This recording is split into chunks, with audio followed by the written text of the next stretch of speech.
I've had a headache for a few days now, and it's more than just Zoom fatigue and scrolling the screen day after day and night after night, but it's also because there's been digging on my street. They've been digging up the road, and so every morning I wake up and my whole house is shaking.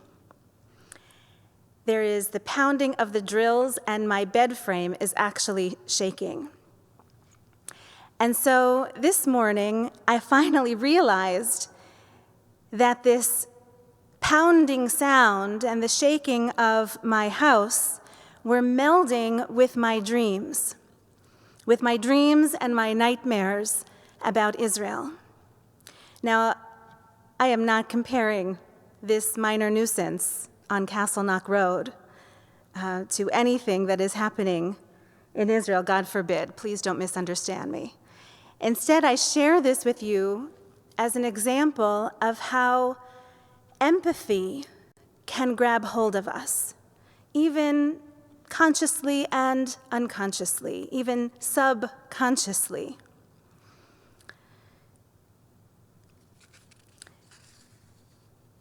The Talmud tells the story of the city of Lode.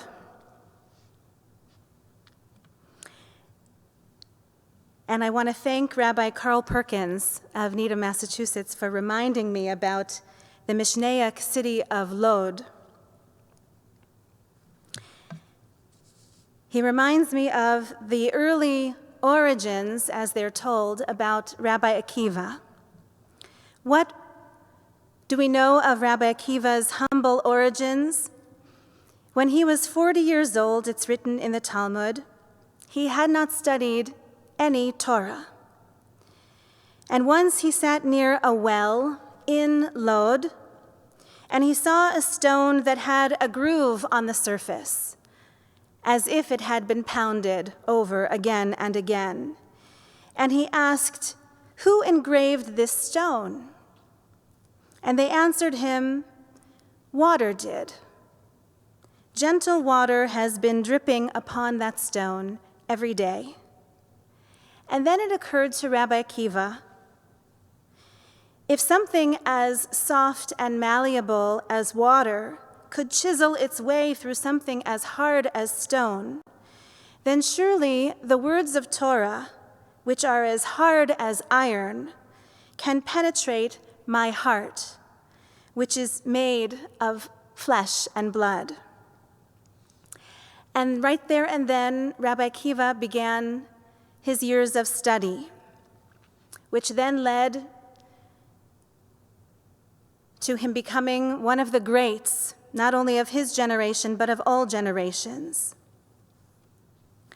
So this story is a good reminder that it's never too late to study Torah.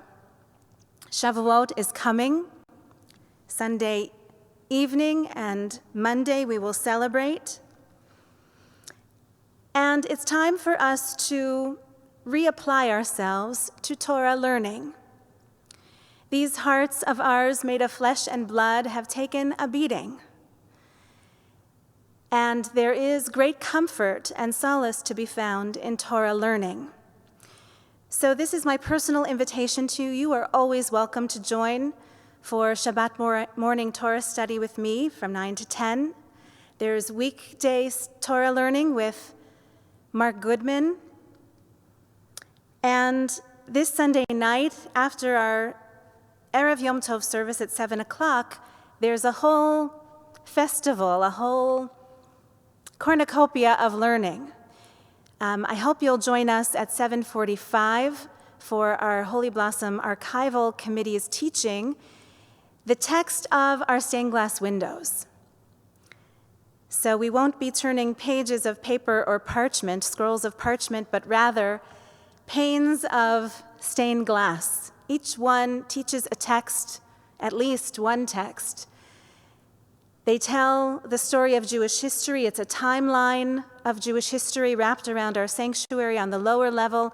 The calendar, the Jewish calendar, is wrapped around these walls.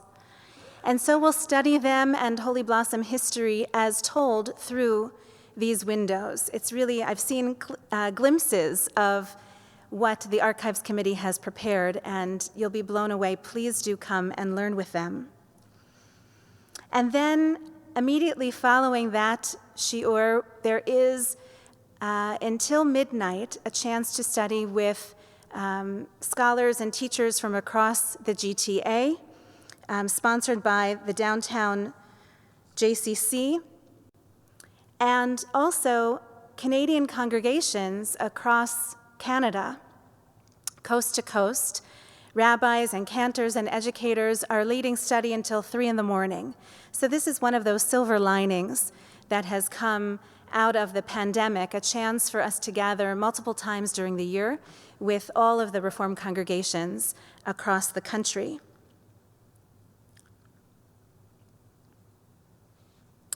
So you may know Lode as the site of Israel's international airport now. It's closed now, of course.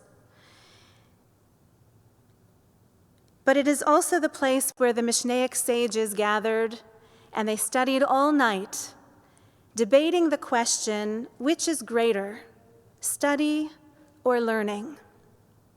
Study or deeds, learning or action. And there were many opinions, and each one holds its merit, but at the end of the day, the driving answer, the prominent answer, is that study is greater because it leads to deeds. Study is greater because it leads to deeds of compassion and righteousness and justice and peace.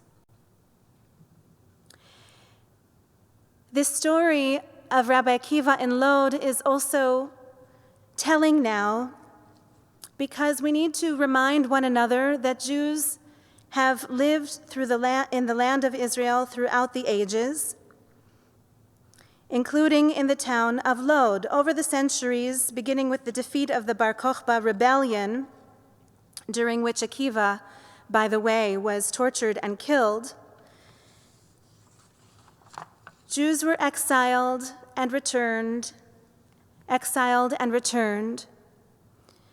in 1948, when the newly formed Israeli army determined to drive into Lode, one of the stories we need to know about this city is that the local Arab inhabitants were rounded up, and according to some accounts, many were killed and many more expelled. And Jews then began to resettle in Lode,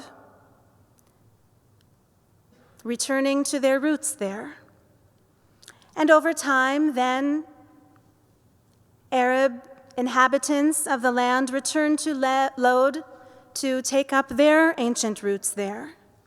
And today, Lode is what's called a mixed city, an Israeli community where Jews and Arabs have lived together side by side as neighbors in relative harmony until just very recently,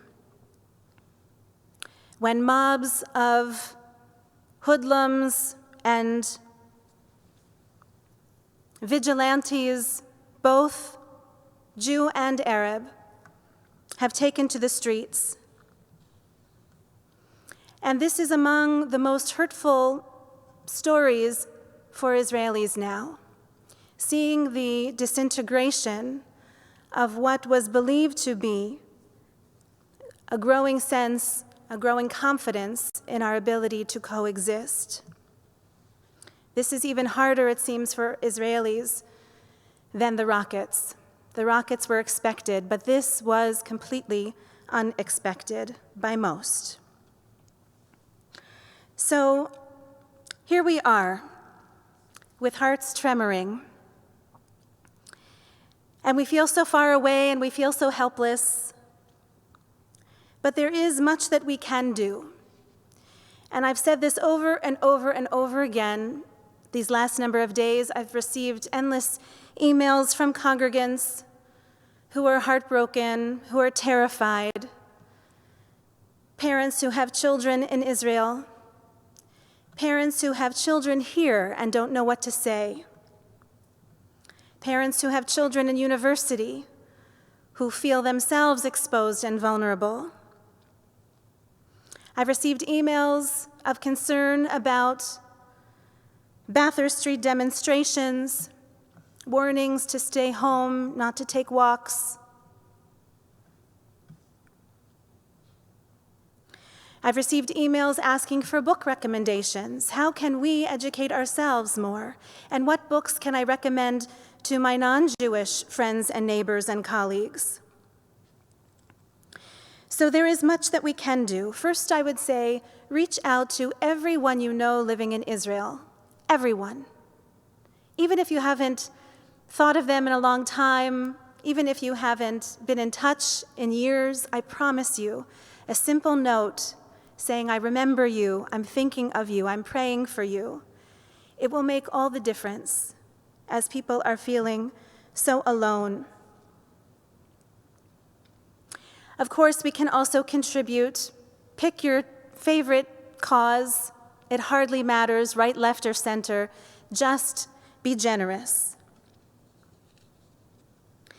And study up for ourselves, get out of our echo chambers. Don't only read the same press that you and your friends are reading. Just this afternoon at 3:30, we held a really important gathering of temple congregants and friends of Holy Blossom who are really experts and scholars. They gather as a chevra every Friday afternoon to discuss Israel and Jewish world concerns.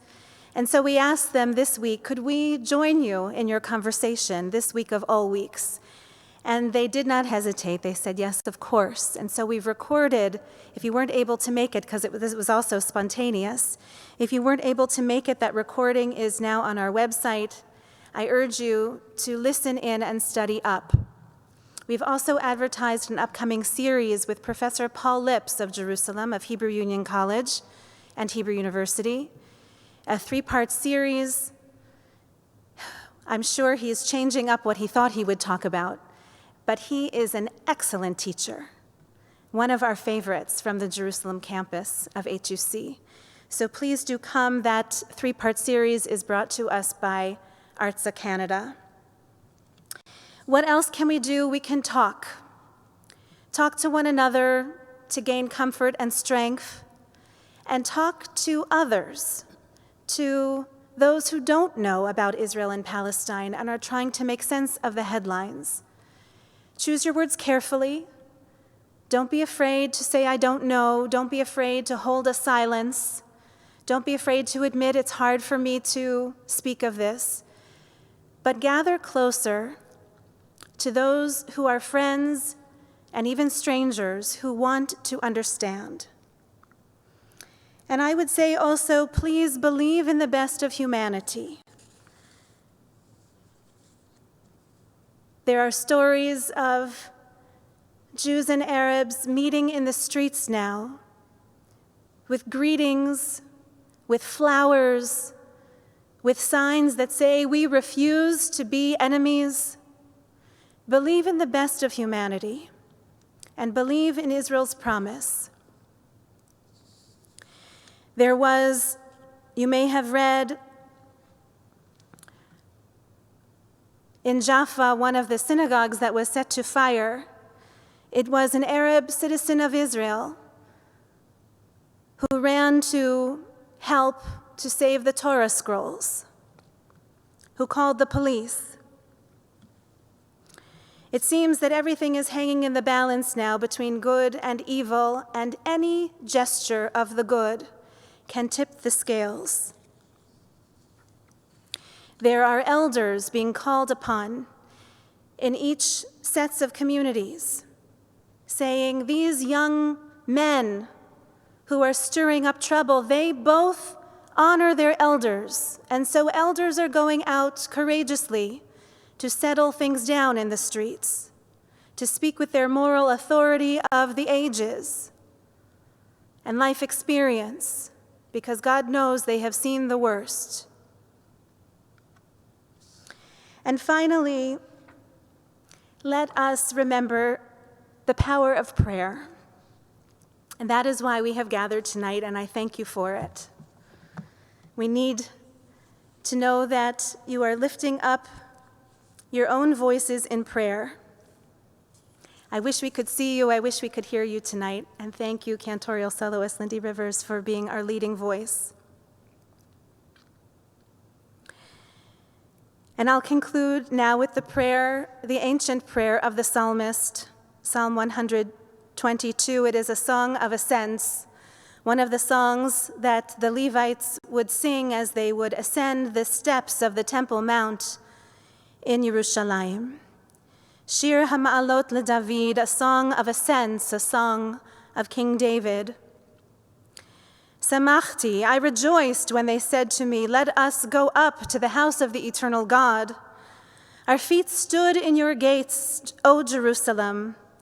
Jerusalem is built as a city knit together, where tribes make pilgrimage, the tribes of God. It is ordained that Israel should acclaim the name of the Eternal there. There the thrones of judgment are set, thrones of the house of David. So, Sha'alu Shalom Yerushalayim, pray for the well-being of Jerusalem. Sha'alu Shalom Yerushalayim, pray for the peace of Jerusalem. Yishlayu Ohavayich, may those who love you be at peace. Yehi Shalom Bechelech, may there be tranquility within your ramparts, peace in your citadels. For the sake of my kin and companions, let me speak now for your shalom. Let me speak up now for your peace. For the sake of the house of Israel, our God, for the sake of the house of the eternal, our God, I will forever seek your good. Amen and Shabbat.